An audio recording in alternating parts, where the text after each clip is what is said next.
You know how Fox has a weird way of counting Simpsons episodes? They refuse to count a couple of them, making the amount of episodes inconsistent. The reason for this is a lost episode from season 1. Fi-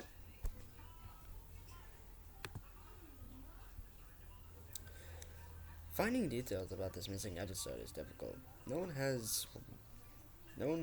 who was working on the show at the time likes to talk about it. From what has been pieced together, the episode's production number was 7G06, and the title was Dead Bart.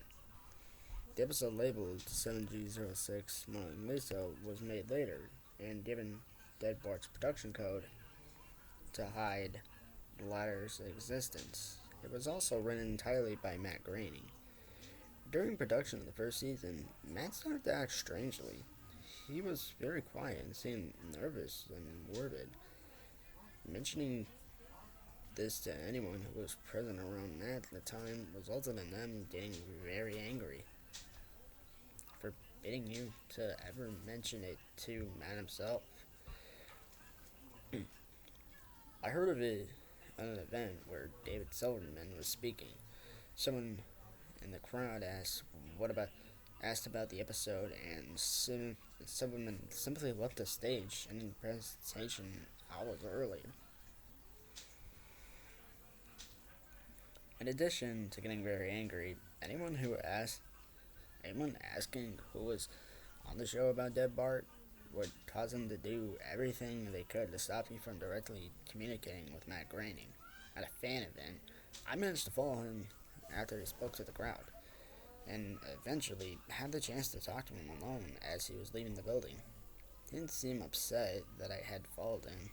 He probably expected a typical encounter with an obsessive fan. When I mentioned the lost episode, though, all color drained from his face, and he started trembling.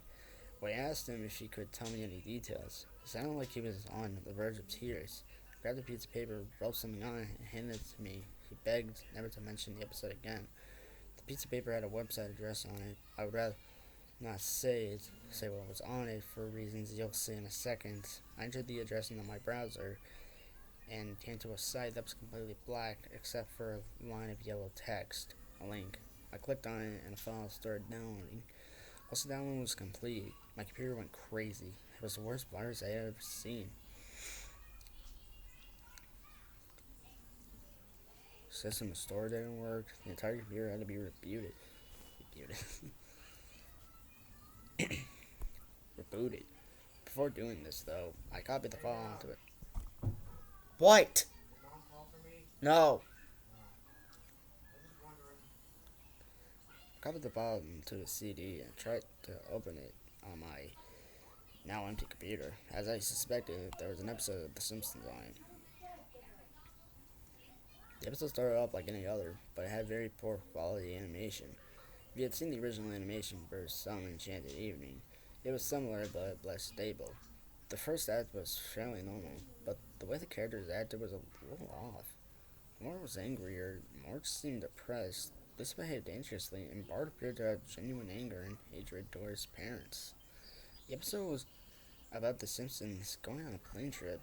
Near the end of the first act, the plane about was taking off. Bart was fooling around, as you'd expect. However, as the plane was about 50 feet off the ground, Bart broke a window and was sucked out. At the beginning of the series, Matt had an idea that the animated style of The Simpsons would represent life, and that death made things more realistic, hence why it was used in this episode. The picture of Bart's corpse was barely recognizable. They took full advantage of it, having to move and made an almost photorealistic drawing of his dead body. Act 1 ended with a shot of Bart's corpse. When Act 2 started, Homer, Marge, and Lisa were sitting at the table crying. The crying went on and on.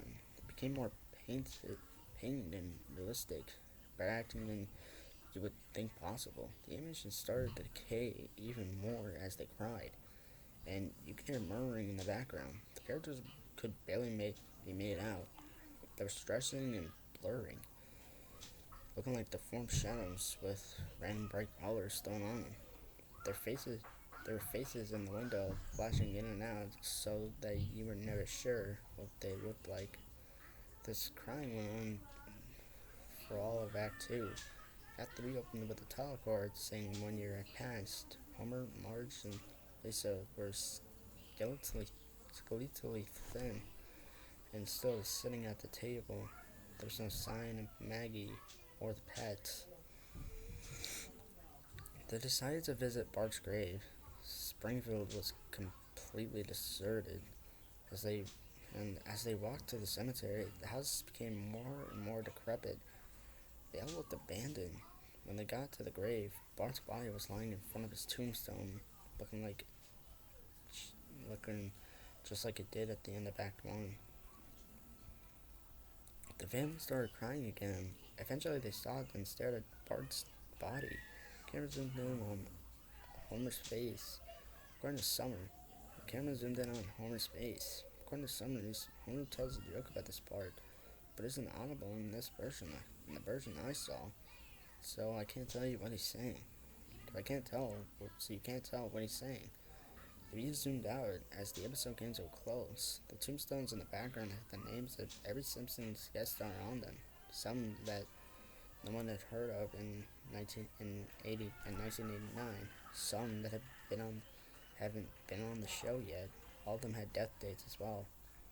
For guests who died since, like Michael Jackson and George Harrison, dates were when they would die. Credits were completely silent and seemed handwritten. The final image was the Simpsons family on their couch, like in the intros, but all drawn in the hyper-realistic lifeless style of Bart's corpse. A thought occurred to me after seeing the episode for the first time. You could try to use the tombstones to predict the death of the living Simpsons guest stars, but there was something odd about most of the ones who haven't died yet. All their dates are listed as all the deaths are listed as the same date.